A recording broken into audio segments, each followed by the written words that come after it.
Hello, good morning. Welcome to the chemistry world.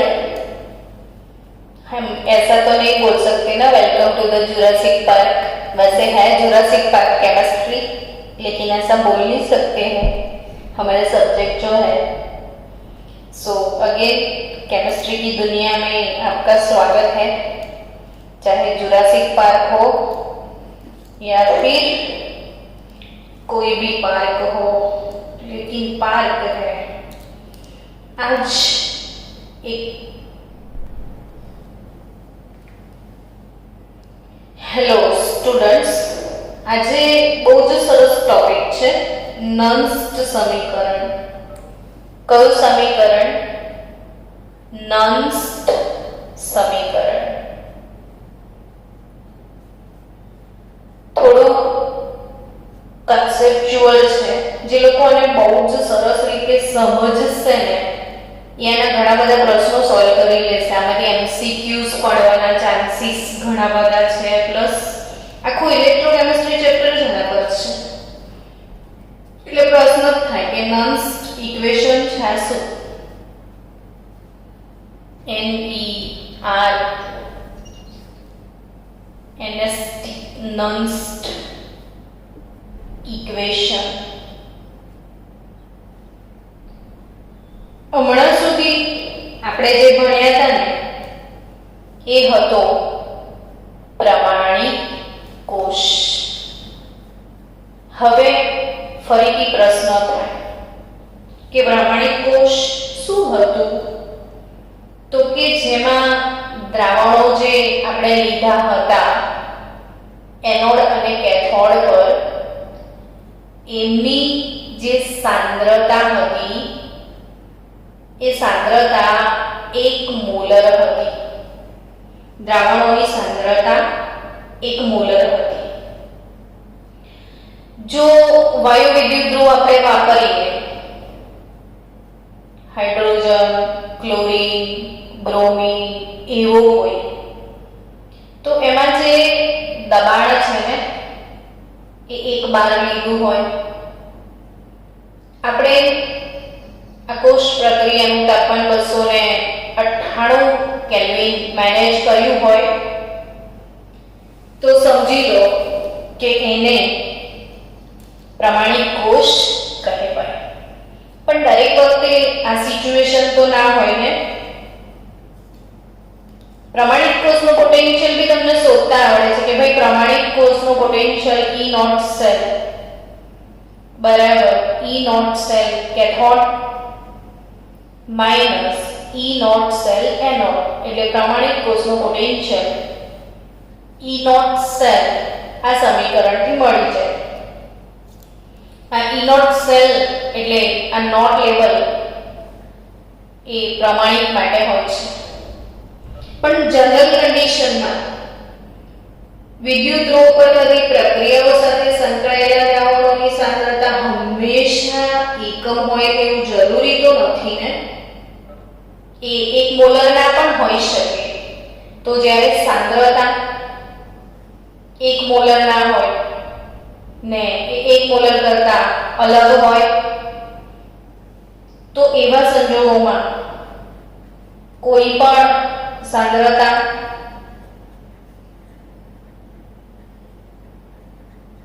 કોઈ પણ તાપમાન, તો આવા કોષને આપણે બિન પ્રમાણિક કોષ કહીશું. એવા કોષને કેવો કોષ કહીશું? બિન પ્રમાણિક. તો આ બિન પ્રમાણિક કોષનો પોટેન્શિયલ કેવી રીતે શોધી શકાય એ એક અગત્યનો પ્રશ્ન થાય છે કે બિન પ્રમાણિક કોષનો પોટેન્શિયલ શોધવો છે. તો બિન પ્રમાણિક કોષ પોટેન્શિયલ જે છે એ કયા કયા પરિબળો પર આધાર રાખે છે તે શોધવું પડે. તો એ કયા પરિબળો પર આધાર રાખે છે? તો કે સાંદ્રતા, વિદ્યુત ધ્રુવો પર જે દ્રાવણ મૂકેલા હોય છે તેમની સાંદ્રતા,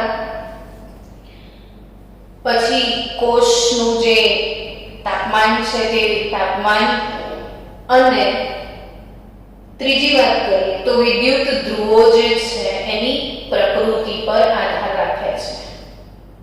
વિદ્યુત ધ્રુવો જે છે એની પ્રકૃતિ પર આધાર રાખે છે. યાદ રાખજો, અહીંથી એમસીક્યુ પણ પડે છે કે બિન પ્રમાણિત કોષનું પોટેન્શિયલ કયા પરિબળ પર આધાર રાખે છે? તો પ્રસાદ.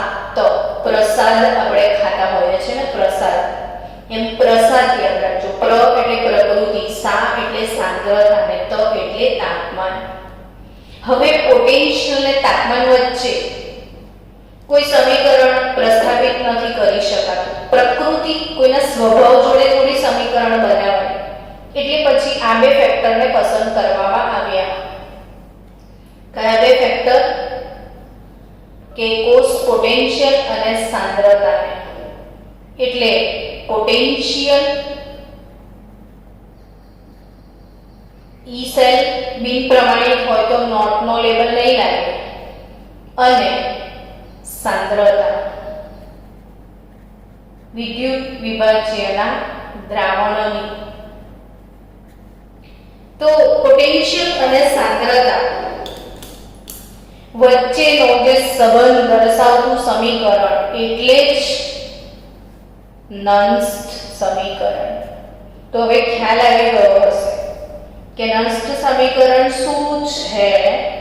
તો કે બિન પ્રમાણિત કોષનો પોટેન્શિયલ શોધવા માટેનું સમીકરણ કે જે કોષ પોટેન્શિયલ અને દ્રાવણોની સાંદ્રતા વચ્ચેનો સંબંધ બતાવે છે. અને આ નન્સ્ટ સમીકરણની તારવણી શેના આધારે થઈ એ જાણો છો બાળકો તમે? ઉષ્મા ગતિશાસ્ત્ર એટલે કે થર્મોડાયનામિક્સ ના સિદ્ધાંતોને આધારે, થર્મોડાયનામિક્સના સિદ્ધાંતોને આધારે નન્સ્ટ સમીકરણની તારવણી થઈ છે. જો આટલો સ્ક્રીનશોટ લઈ લો, હું તમને આ ફોટોગ્રાફ સેન્ડ કરું છું ગ્રુપમાં, છતાં પણ આ દરેક વસ્તુ કામની છે કે નન્સ્ટ સમીકરણ જે છે એ શેના માટે છે? બિન પ્રમાણિત કોષનો પોટેન્શિયલ શોધવા માટેનું સમીકરણ છે. હવે મોટા ભાગે જે ઇન્સ્ટિટ્યૂટ છે એમાં નન્સ્ટ સમીકરણ સીધું લખતા શીખવાડી દે છે કે ડાયરેક્ટ આ રીતે લખાય. પણ ખરેખર જો ડાયરેક્ટ સમીકરણ લખતા શીખશો ને તો કદી એના કન્સેપ્ટ ક્લિયર નહીં થશે. એટલે આપણે નન્સ્ટ સમીકરણની તારવણી શીખીએ. બરાબર? નન્સ્ટ સમીકરણની તારવણી ભલે થોડીક વાર થશે પણ આ શીખવી બહુ જરૂરી છે. કોઈ પણ નન્સ્ટ સમીકરણ કઈ રીતે લખાય એના માટે હું એક મારી પોતાની પર્સનલ તારવણી તમને શીખવાડું છું. પછી આપણે થોડું કંઈ લખતા શીખીએ. કે આપણે સંતુલન ચેપ્ટરની વાત કરીએ તો સંતુલન પ્રકરણમાં એક સંબંધ આવે છે કે ડેલ્ટા જી બરાબર delta G naught plus RT LN QC. એક સંબંધ છે કે શું સંબંધ છે? ડેલ્ટા જી તમને બધાને ખ્યાલ છે કે ડેલ્ટા જી એટલે શું? તો કે ગિબ્સની ફ્રી એનર્જીને આપણે શું કહીએ છીએ? Delta G. કોને ડેલ્ટા જી કહે છે? ગિબ્સ ફ્રી એનર્જીને. હવે આપણે એક વસ્તુ સમજો તમે કે Gibbs free energy delta G Gibbs free energy અને ડેલ્ટા જી 0 તો પ્રમાણિત ગિબ્સ ફ્રી એનર્જી. ગિબ્સની મુક્ત ઉર્જા. દરેક બાળકને આ ટર્મ ખબર હોવી જોઈએ કે ડેલ્ટા જી એટલે શું? તો ગિબ્સની મુક્ત ઉર્જા. ને જો ભૂલી ગયા હોય તો મને કહેજો, હું ગિબ્સ મુક્ત ઉર્જાના વિડિયો તમને મોકલીશ. ગિબ્સની મુક્ત ઉર્જા ડેલ્ટા જી બરાબર minus NF E naught cell આ સમીકરણ છે. ગિબ્સની મુક્ત ઉર્જા પણ અહીંયા નોટ નો લેવલ હોય તો નોટ આપે એટલે પ્રમાણિત કોષ પોટેન્શિયલ છે. જો 0 ના હોય તો બિન પ્રમાણિત કોષ પોટેન્શિયલ NF E સેલ આવે. બંને રીતે લખી શકાય. તો આ ડેલ્ટા G નોટ એટલે minus NF E naught cell અને જે QC છે ને QC એ છે પ્રક્રિયા ભાગફળ. વેરી શોર્ટ પીરિયડમાં આપણે 11th માં સંતુલન ચેપ્ટર ચાલુ કરવાના છીએ.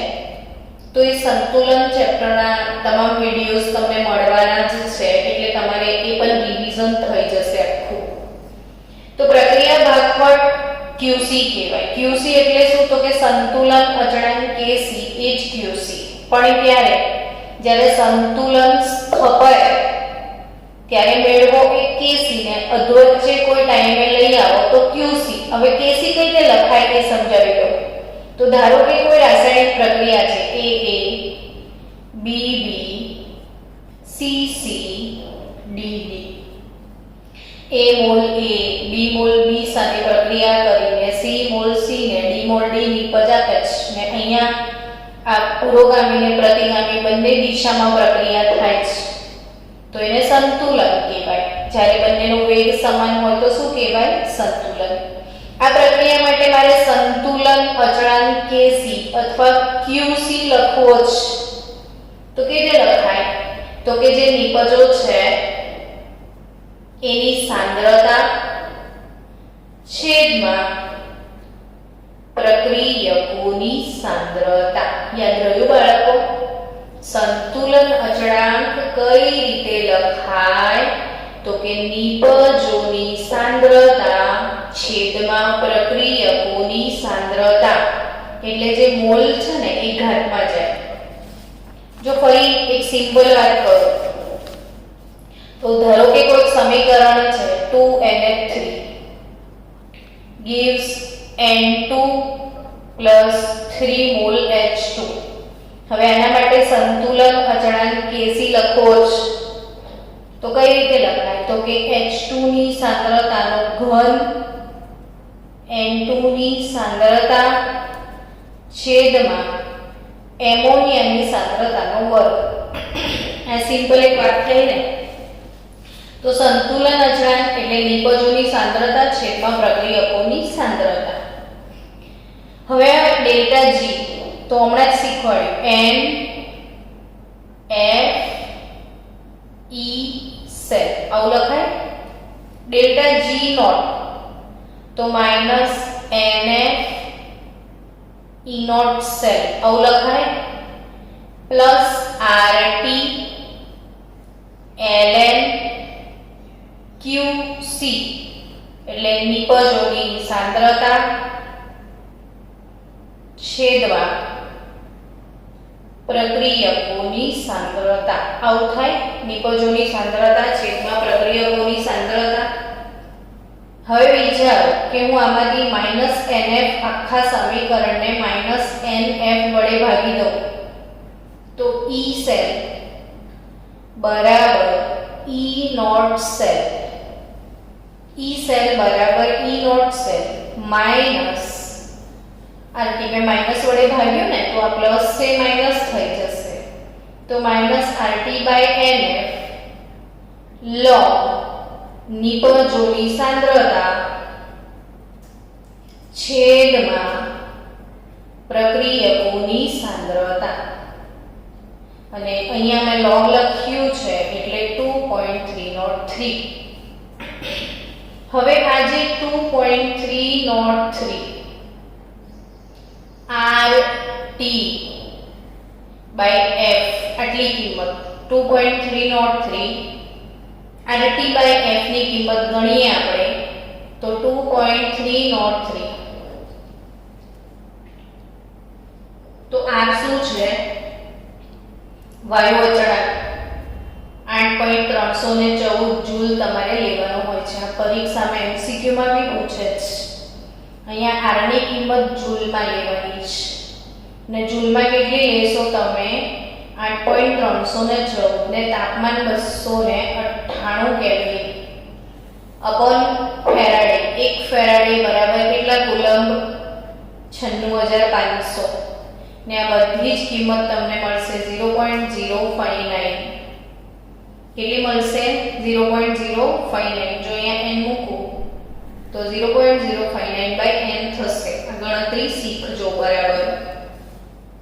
સો આપણને હવે ઓવરઓલ ઇક્વેશન મળી ગયું. E સેલ બરાબર E naught cell minus 0.059/n log નિપજોની સાંદ્રતા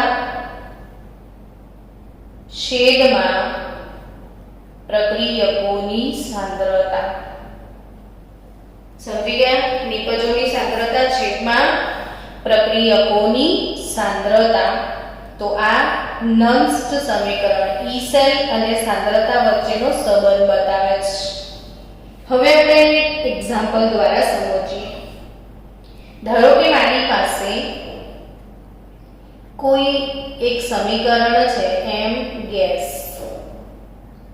gives m+2 gas +2 ઇલેક્ટ્રોન. ચલો મનમાં નક્કી કરો, ઓક્સિડેશન છે કે રિડક્શન છે? આપો જવાબ. ઇલેક્ટ્રોન ગુમાવે છે ને, તો શું આવે? ઓક્સિડેશન. બરાબર. હવે આ પ્રક્રિયા માટે મારે આ અર્ધકોષ છે, એક જ ખાલી ઓક્સિડેશન એટલે અર્ધકોષ થયો ને, તો મારે આ અર્ધકોષ માટે નન્સ્ટ સમીકરણ લખવું છે. તો E સેલ એટલે શું? તો કે Em/m+2. આ ઓક્સિડેશન છે ને, બરાબર. E not m/m+2 minus 0.059/n. n એટલે આ ઇલેક્ટ્રોનમાં થતો ફેરફાર, એટલે અહીં આવશે 2 log નિપજ એટલે m+2 ની સાંદ્રતા અપોન પ્રક્રિયક એટલે m તો ગેસ છે. જ્યારે આવા આયોનિક સ્પીસીઝ હોય તો જ સાંદ્રતા લેવાની, આનું તો દબાણ હોય એટલે લેવાની જરૂરત નથી. એટલે શું લખાય આનું નન્સ્ટ સમીકરણ? સમજ્યા? Em/m+2 is equal to E naught m/m+2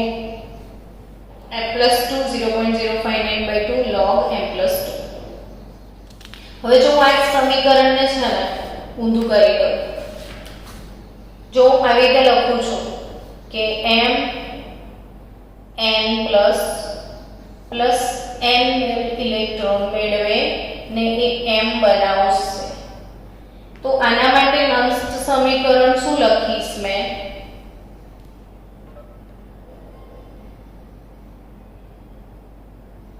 mm plus aqueous હશે ને આ સાંદ્રતા, તો n ઇલેક્ટ્રોન મેળવીને m સોલિડ બનાવશે. તો આના માટે નન્સ્ટ સમીકરણ શું લખીશ? તો E mn+/m. જો n ધાતુ આયનમાંથી ધાતુ મળે છે, એ mn+/m રિડક્શન બતાવે છે, is equal to E naught mn/m minus 0.059/n mole electron. તો log concentration of નિપજ તો ઘન છે એટલે ઘનની સાંદ્રતા ના આવે એટલે 1/aqueous આવશે, એટલે mn+. આવો મતલબ થાય. ટૂંકમાં ઓક્સિડેશન હશે તો ઉપર આવશે, રિડક્શન હશે તો નીચે આવશે. હજી બી સમજણ ના પડી હોય તો કઈ વાંધો નથી, ધીરે ધીરે સમજ પડશે. ચલો આપણે આપણા ડેનિયલ કોષની વાત કરીએ. આપણે શરૂઆતમાં ડેનિયલ કોષ અથવા વોલ્ટેઇક કોષ અથવા ગેલ્વેનિક કોષ જે ભણ્યા હતા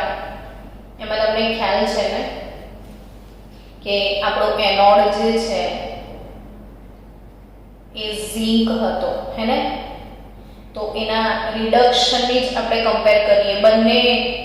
બંનેની કોસ પોટેન્શિયલ શોધવાનો હોય તો રિડક્શન માઇનસ રિડક્શન જ લેતા હતા આપણે. તો આપણે ઝિંકનો રિડક્શન ઇક્વેશન શું લખાય બોલો? તો Zn+2 + 2 ઇલેક્ટ્રોન gives Zn. આવું લખાય? ચલો એનું નંસ્ટ સમીકરણ લખો. તો E Zn+2/Zn બરાબર E0 Zn+2/Zn minus 0.059/2 log આ એક્વિયસ હોય છે, આ સોલિડ હોય છે. સોલિડને સાંદ્રતા ના હોય, એને ઘનતા હોય, અને એ જનરલી આપણે મેન્શન નથી કરતા હોતા. તો શું લખાશે? 1/Zn+2. નિપજ પ્રક્રિયક. પહેલા નિપજ પ્રક્રિયક. નિપજમાં ઘન છે, કોઈ આયનો નથી તો વાંધો નહીં, એક લખી દેવાનો. જ્યાં આયનો હશે ને ત્યાં જ મોલ પ્રતિ લિટર સાંદ્રતા હોય. હવે સેમ વસ્તુ આ કોના માટે ફોલો કર્યું તમે? તો કે તમે એનોડ માટે લખ્યું છે. આપણે કેથોડ કોણ હતો યાદ કરો તો? કેથોડ ડેનિયલ કોષમાં. તો કે ડેનિયલ કોષમાં કેથોડ તરીકે હતો આપણી પાસે કોપર. તો કોપર જે છે એનું રિડક્શન ઇક્વેશન લખીએ. તો કોપર +2 ઇલેક્ટ્રોન gives copper. આ ઇક્વેશન નંબર 1. હવે એના માટે રિડક્શન ઇક્વેશન આ એક્વિયસ હશે, આ સોલ્યુટ હશે. તો E copper +2/copper બરાબર E0 copper +2/copper minus 0.059/2 log 1/Cu+2. Equation number 2. એટલે ઝિંક અને કોપર આ બંને માટે નષ્ટ સમીકરણ આ રીતે લખી શકાય. આ ઝિંક અર્ધકોષ છે, આ કોપર અર્ધકોષ છે, અને ઝિંક અને કોપર અર્ધકોષ માટે પહેલા નષ્ટ સમીકરણ લખ્યું. હવે આપણે જે બેટરી હતી ને બચ્ચો, એ બેટરી શું હતી યાદ કરો?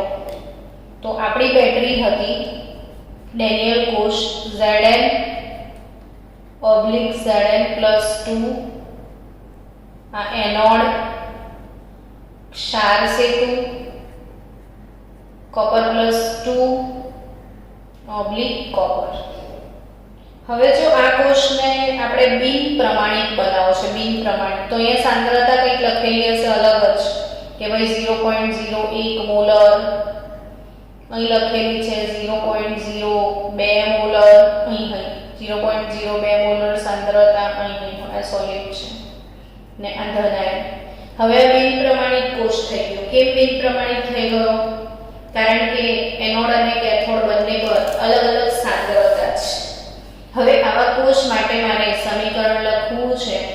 તો E સેલ બરાબર શું? તો કે આ E cathode minus E anode, આવું કહેવાય. તો હું કેથોડ માઈનસ એનોડ લખું ને, આરો કેથોડ ને આરો એનોડ, તો મારે શું લખવા મળશે મને? જો E Cu+2/Cu minus E0 Zn+2/Zn.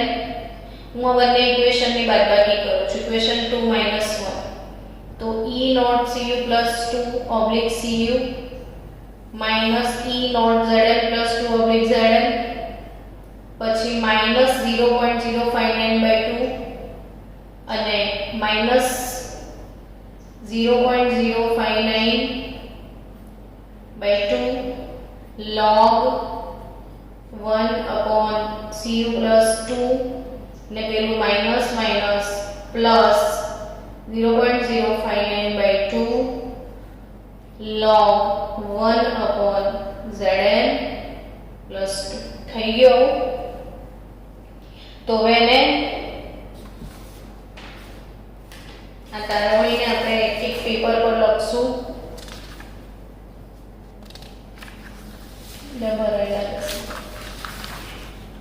હવે આ પેપરને બદલે બેટ સ્ટુડન્ટ આપણે એને ટર્મ એટલે માટે નક્કી કરતા કે ભાઈ સમજીએ આપણે આ અરેન્જમેન્ટને સમજીએ.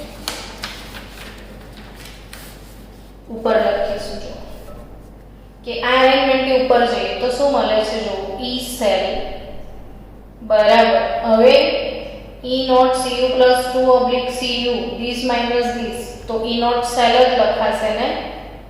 પ્રમાણિત કોષ પોટેન્શિયલ માઇનસ E સેલ બરાબર E naught cell minus 0.059 by 2 0.059 by 2 common નીકળશે તો બચશે શું?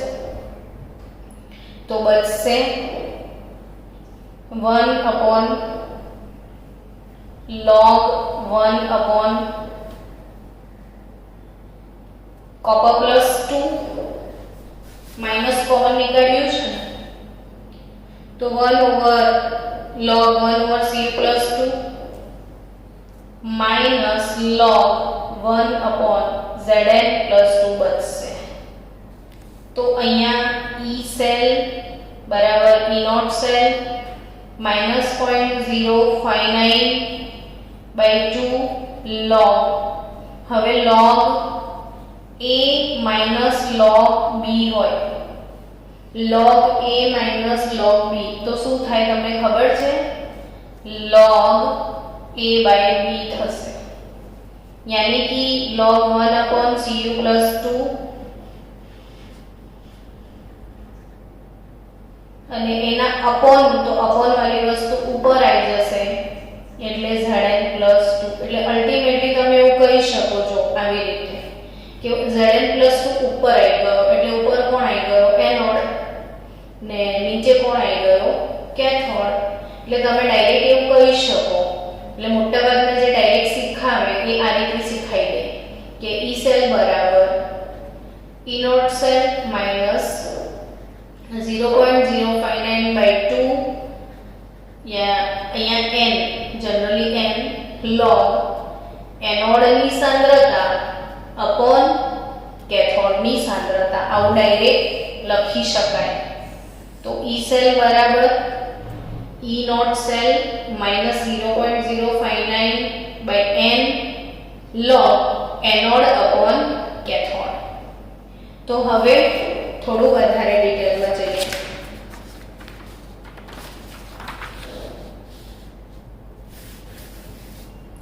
કેટલી મિનિટ થઈ છે? ધારો કે તમારી પાસે કોઈ સેલ છે, કોઈ સેલ હોય તો એનું નષ્ટ સમીકરણ કઈ રીતે તમે લખશો એ સમજીએ. ધારો કે તમારી પાસે કોઈ કોષ છે એલ્યુમિનિયમ ઓબ્લિક Al+3 બ્રેકેટમાં સાંદ્રતા 0.01 મોલર ક્ષાર સેતુ એનોડ છે કોપર +2 ઓબ્લિક 0.02 મોલર. યાદ રાખજો હંમેશા કેથોડની સાંદ્રતા ઊંચી રાખવાની. કેમ એ પછી ધીરે ધીરે સમજીશું.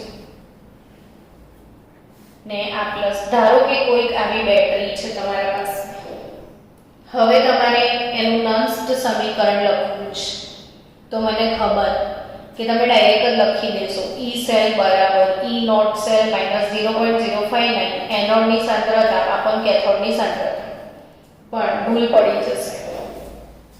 જેને માસ્ટરી હોય એ ડાયરેક્ટ લખે, જેને માસ્ટરી નથી એ લોકો હંમેશા આરામથી લખજો, તારવીને જ લખજો, તારવણીથી લખશો ને તો કદી ભૂલ નહીં પડે. હવે નંસ્ટ સમીકરણ કઈ રીતે તારવવાનું? તો એનોડ અને કેથોડ પ્રક્રિયા લખી દેવાની. એનોડ કેથોડ પ્રક્રિયા લખશો તો કદી ભૂલ નહીં પડે. એનોડ ઇક્વેશન શું આવે? તો કે એલ્યુમિનિયમ gives Al+3 ઇલેક્ટ્રોન. કેમ કે તમને બધાને હવે તૈયાર થઈ જ ગયું હશે ને, એનોડ એટલે તો ઓક્સિડેશન જ, કેથોડ એટલે તો રિડક્શન જ. તો અહીંયા ઓક્સિડેશન, એનોડનું ઓક્સિડેશન બતાવવું પડશે. કેથોડનું શું? તો કે રિડક્શન. કોપર +2 2 ઇલેક્ટ્રોન મેળવીને કોપરમાં કન્વર્ટ થશે. એટલે બહુ જ સ્ટ્રેટ વાત છે. બટ આણે 3 ગુમાવ્યા ને આણે 2 મેળવ્યા, બહુ જ ના ઇન્સાફી. તમારે ઓક્સિડેશન અને રિડક્શન સહગુણકો સરખા કરવા જ પડે. એટલે એવું કરવું પડે કે આને જો તમે 2 વડે ગુણી નાખો અને આને 3 વડે ગુણી નાખો તો હવે સમીકરણ શું મળે છે? જુઓ કે ભાઈ aluminium 2Al gives twice Al+3 plus 6 mall electron, 3 mall copper +2 plus 6 mall electron gives 3 mall Cu. હવે આનું ટોટલ કરી દો તો 2Al plus 3Cu plus 2 gives 2Al plus 3 plus 3Cu. અહીંયા ઇલેક્ટ્રોનની સંખ્યામાં થતો ફેરફાર n બરાબર 6 છે, કેમ કે આ 6 મોલ ઇલેક્ટ્રોન, આ પણ 6 મોલ ઇલેક્ટ્રોન. તો હવે કઈ રીતે લખશું એનું નંસ્ટ સમીકરણ? તો સિમ્પલ ફંડા, E સેલ બરાબર E naught cell -0.059 upon 0.059 upon n, n એટલે 6 log. હંમેશા એનોડ કેથોડ નહીં કરવાનું. નિપજની સાંદ્રતા છેદમાં પ્રક્રિયકની સાંદ્રતા. નિપજ આ બાજુ હોય, પ્રક્રિયક આ બાજુ હોય. હવે આ કોપર સોલિડની સાંદ્રતા અવગણવાની, ફક્ત આયોનિક સાંદ્રતા લેવાની. એટલે Al+3 લખાય, પણ આનો સહગુણક જો 2 એ ઘાતમાં જશે એટલે 3 × 6 થઈ ગયા અપોન આ નહીં ગણાય, આ ગણાશે. તો કોપર +2 એનો ઘન. તો આ એલ્યુમિનિયમ કોપર બેટરી હોય તો એનું નંસ્ટ સમીકરણ બાળકો આ રીતે લખાય. આ લખતા આવડશે ને તો દાખલો સાચો પડશે ને, નહીં તો કેવી રીતે સાચો પડશે? એટલે જ્યાં સુધી તમે સેલ લખતા નહીં આવડે તો દાખલો સાચો બી નહીં પડે. હવે આવા પ્રશ્નો કે જેને મોસ્ટ આઈએમપી પ્રશ્નો ગણી શકાય એ વધારે પડતા JEE નીટમાં બહુ જ પૂછાશે તમને. અને એ ખાસ કરીને કોના માટે? તો કે આ તો સહેલું છે, ખુશ થઈ ગયા છો તમે, હાશ નીટમાં પૂછાશે તો આ તો આવડી જશે. પણ તમને ખબર જ છે કે તમને જે આવડતું હોય થોડી નીટમાં પૂછે, ના આવડે પૂછે, એટલે ટફ હોય પૂછાશે. તો આપણે ટફની વાત કરીએ તો ખાસ કરીને વાયુ વિદ્યુત ધ્રુવ પૂછાય ને ત્યારે તમે જે ધાર્યું હોય એના કરતાં અવળું રિઝલ્ટ આવશે. વાયુ વિદ્યુત ધ્રુવ ફરી તમને રિવિઝન કરેલું, કઈ રીતે લખતા હતા? તો કે જો platinum solid oblique H2 gas oblique H+ એનો એક્ટિવ આયન, સાંદ્રતા એક્વિયસ 1 મોલર. સેમ વે ધારો કે ક્લોરીન વિદ્યુત ધ્રુવ હોય તો એ બી પ્લેટિનમની પટ્ટી તો હશે જ. Platinum solid Cl2 gas gives Cl minus aqueous 1 molar. એટલે જો બ્રોમિન વિદ્યુત ધ્રુવ છે ને તો platinum solid Br2 gas oblique Br minus aqueous 1 molar આવું લખાય વાયુ વિદ્યુત ધ્રુવ માટે. તો બચેલો વાયુ વિદ્યુત ધ્રુવ હોય તો એવી એક બેટરી જેનો આપણે પોટેન્શિયલ શોધતા શીખીએ. ધારો કે તમને કોઈ વાયુ વિદ્યુત ધ્રુવ આપ્યો છે, એલ્યુમિનિયમ અને ક્લોરીનને જોડ્યો છે. એલ્યુમિનિયમને ક્લોરીનને જોડીએ ને તો EMF શ્રેણી પ્રમાણે જોવાનું કે કોણ એનોડ બનશે ને કોણ કેથોડ બનશે. એલ્યુમિનિયમનો પોટેન્શિયલ જનરલી -1.66 છે ને ક્લોરીન તો એની ઉપર જ છે એટલે ક્લોરીન કેથોડ બનશે ને એલ્યુમિનિયમ એનોડ બનશે. તો એલ્યુમિનિયમ ઓબ્લિક Al+3.1 મોલર સાંદ્રતા લઈએ ધારો કે ક્ષાર સેતુ અને ક્લોરીનને કેથોડમાં મૂકીએ તો Cl minus aqueous oblique Cl2 gas એનું પ્રેશર ઓબ્લિક પ્લેટિનમ સોલિડ આ છે કેથોડ ને આ છે એનોડ. આવી ધારો કે બેટરી પરીક્ષામાં આપશે. તો આ એલ્યુમિનિયમના અર્ધકોષ એલ્યુમિનિયમ ક્લોરીન વાયુ વિદ્યુત ધ્રુવ છે તો ડાયરેક્ટ એનોડ અથવા કેથોડ લખશો ને તો ગોટાળો જ થશે. અહીંયા ધારો કે સાંદ્રતા 0.2 મોલર આપેલી છે. તો હવે આવા કોષ માટે નંદ સમીકરણ લખતા શીખીએ કે હંમેશા બિલકુલ શાંતિથી ડિસિઝન લેવાનું. એનોડ કેથોડ સમીકરણ જ લખવાનું, બીજું કંઈ નહીં કરવાનું. શું લખશો? એનોડ કેથોડ ઇક્વેશન લખવાનું. ડોન્ટ ટેક એની ટેન્શન, શાંતિ સે ઇક્વેશન लिखियो. એનોડ કેથોડ ઇક્વેશન, એનોડ પર ઓક્સિડેશન થાય ને કેથોડ પર રિડક્શન. રિડક્શન એટલે ઇલેક્ટ્રોન મેળવવાનો છે ને ઓક્સિડેશન એટલે ઇલેક્ટ્રોન ગુમાવવાનો છે. બસ આના ઉલટા. તો એનોડ ઇક્વેશન શું લખાય? તો કે aluminium gives aluminium 3 plus 3 electron. Cathode પર ક્લોરીન વાયુ છે. બહુ જ શાંતિથી સમજો. ક્લોરીન વાયુનું રિડક્શન લખવાનું છે. ક્લોરીન વાયુનું રિડક્શન ને રિડક્શનનો અર્થ ઇલેક્ટ્રોન મેળવવાનો છે. તો અહીંયા ક્લોરીન વાયુ જે છે એ અડધો મોલ ક્લોરીન ગેસ. અડધો મોલ એટલે એ ક્લોરીનનું સ્વતંત્ર અસ્તિત્વ નથી એટલે ખાલી Cl ના લખાય. છે Cl ખાલી બટ સમજવાનું શું? અડધો મોલ એટલે અડધો ગુણ્યા 2 કરો તો અલ્ટિમેટલી એક જ ક્લોરીન છે. એટલે half mall Cl2 gas 1 mall electron મેળવીને ક્લોરાઇડ આયનમાં રૂપાંતરિત થશે. હવે સહગુણકો બેલેન્સ કરવા પડશે કે અહીંયા 3 છે તો આવાળા સમીકરણને તમારે 3 વડે ગુણવું પડશે. એટલે આખા સમીકરણને 3 વડે ગુણી નાખો તો 3/2 Cl2 plus 3 mall electron gives 3 mall chloride. હવે આ ફર્સ્ટ અને સેકન્ડ ઇક્વેશન નું ટોટલ કરી દો. 3 ઇલેક્ટ્રોન કેન્સલ. શું ઇક્વેશન મળ્યું? Al plus 3/2 Cl2 gives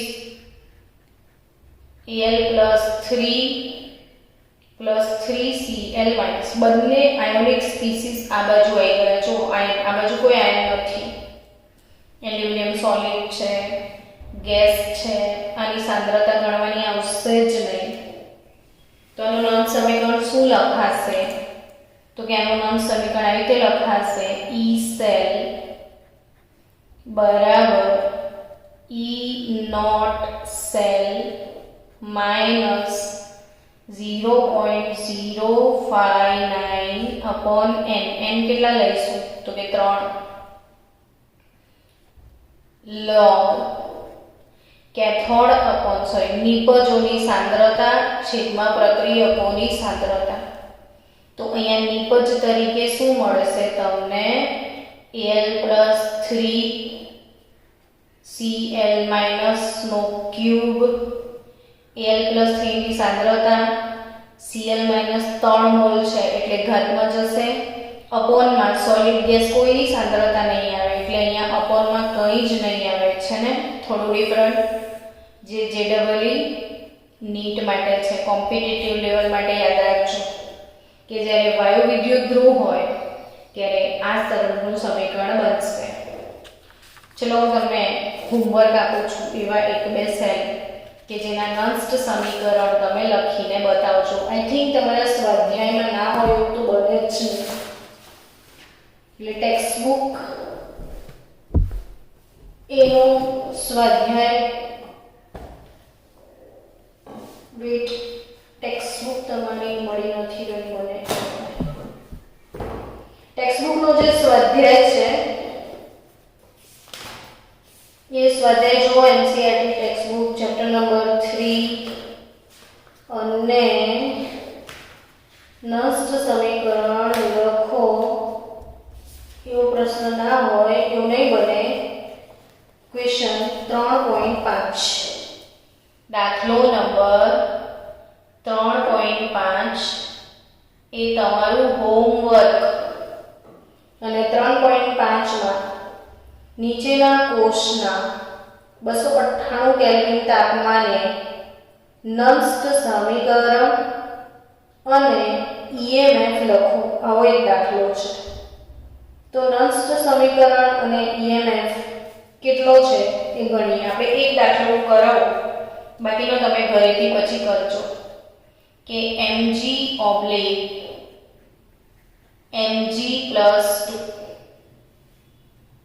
0.001 molar ક્ષાર સેતુ copper + 2.0001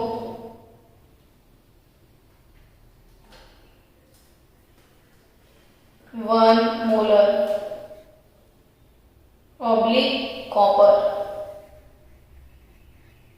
ને મેગ્નેશિયમ ને એનોડ બનાવ્યો છે. તો એનોડ પર સાંદ્રતા વધારે રાખી છે, કેથોડ પર ઓછી. જનરલી આવું થાય તો કોષ પોટેન્શિયલ ઘટે. હંમેશા કેથોડની સાંદ્રતા ઊંચી હોવી જોઈએ, પણ આપણને ગણવા કીધું છે એટલે આપણે ગણવાનું. તો આનું કોષ પોટેન્શિયલ કઈ રીતે ગણીશું એ સમજીએ. તો એના માટે તમારે પહેલા EMF શ્રેણી વાપરવી પડશે. EMF શ્રેણી માટે પહેલા શું શોધવું પડે? આ કોષ માટે E નોટ સેલ શોધવો પડશે. E નોટ સેલ કઈ રીતે મળે? તો કે E naught cathode minus anode. Cathode કોણ છે? copper + 2 copper માઇનસ એનોડ કોણ છે? તો મગનલાલ મગનલાલ. ઓકે, હવે copper +2 નો જે પોટેન્શિયલ છે, રિડક્શન પોટેન્શિયલ એ 0.34. આ તમને EMF શ્રેણીમાં મળી જશે બધા. ને મેગ્નેશિયમ +2 એનો છે -2.36 છે મેગ્નેશિયમ, એટલે -2.36. તો એ માઇનસ માઇનસ પ્લસ થઈ જશે એટલે આનું E નોટ સેલ કેટલું આવશે?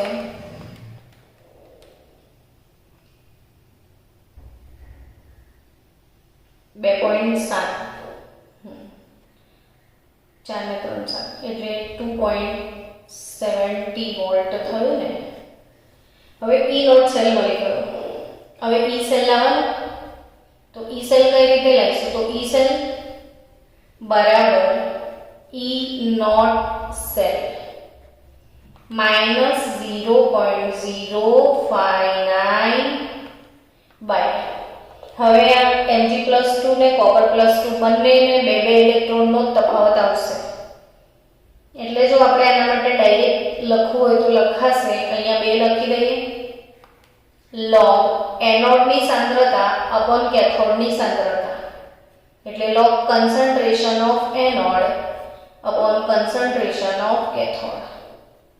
તો E નોટ સેલ 2.7.059/2. હવે log એનોડની સાંદ્રતા 0.001. આ ડિજિટને તમે અહીં લાવો છો, 1 2 ને 3 આંકડા શિફ્ટ કરો છો તો 1 × 10⁻³ આવે. 3 ડિજિટ શિફ્ટ થાવ એટલે 10⁻³ એવું લખાય કે નહીં? ને આ 1 2 3 ને 4 ડિજિટ તો 10⁻⁴. સાંદ્રતા આ રીતે લખાશે.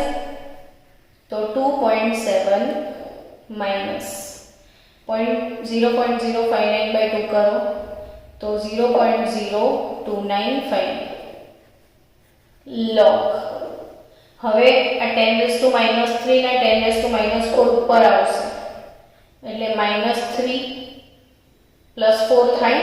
આ -4 વાળો ટર્મ ઉપર આવે એટલે તો 2.7 માઇનસ 0.0295. હવે આ 10 -3 + 4 એટલે 10⁻⁴ અને log 10 ની કિંમત 1 એટલે 2.7 માઇનસ 0.095 એટલે 2.67.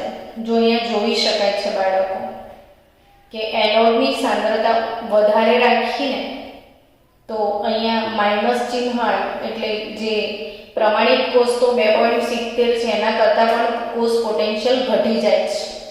એટલે ખરેખર કેથોડની સાંદ્રતા વધારે હોય તો આ પ્લસ થઈ જતું, તો ધીસ પ્લસ સમથિંગ ધીસ એટલે હંમેશા સેલ પોટેન્શિયલ વધે. એટલે અહીંયા શું યાદ રાખવાનું કે કોષનો પોટેન્શિયલ વધારવા માટે કેથોડની સાંદ્રતા હંમેશા વધુ લેવી જોઈએ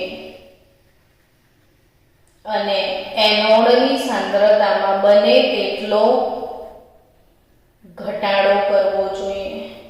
એટલે એનોડ ઘટાડવો જોઈએ ને કેથોડ બને એટલો વધારવો જોઈએ, જેથી કરીને કોષ પોટેન્શિયલ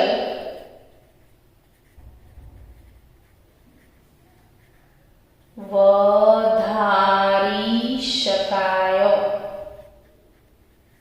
જેથી કરીને કોષ પોટેન્શિયલ વધારી શકાય. તો મળીએ આપણે હવે સ્ટુડન્ટ્સ નેક્સ્ટ લેક્ચરમાં આવતીકાલે. તો આ નષ્ટ સમીકરણ, એના દાખલા, અને હવે યાદ રાખજો હો, કાલે સ્વાધ્યાયનો 3.5 નંબરનો દાખલો ગણીને લાવજો અને કાલે આપણે ડાઉટ સોલ્વ કરીશું.